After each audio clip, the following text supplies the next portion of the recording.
ہم کریں گے ہر مظلوم کی حمایت۔ السلام علیکم، میں ہوں حورین فاطمہ اور آپ دیکھ رہے ہیں حمایتی نیوز HD چینل۔ نظر ڈالتے ہیں آج کی اہم خبروں پر۔ اسلام آباد صدر مملکت آصف علی زرداری اور وزیر اعظم شہباز شریف نے پاکستان کے ایٹمی دھماکوں کے 27 برس مکمل ہونے پہ خصوصی پیغام جاری کرتے ہوئے قوم کو مبارکباد دی ہے۔ پاکستان کا ایٹمی قوت بنے 27 سال مکمل ہو گئے۔ اسی مناسبت سے آج ملک بھر میں یوم تکبیر منایا جائے گا۔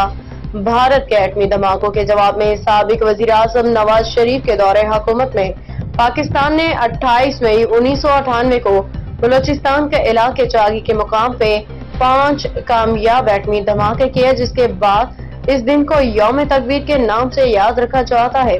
یوم تکبیر پہ آج ملک بھر میں عام تعطیل ہوگی، خصوصی تقریبات منعقد کی جائیں گی، وطن کے رکھوالوں کو سلام پیش کیا جائے گا۔ وزیر اعظم شہباز شریف نے یوم تکبیر کے موقع پہ پیغام جاری کرتے ہوئے کہا کہ پاکستان کو دنیا کی 7ویں ایٹمی قوت بنے 27 سال مکمل ہو گئے۔ پاکستان اس مرتبہ یوم تکبیر ایک اہم اور تاریخی موقع پہ منا رہا ہے۔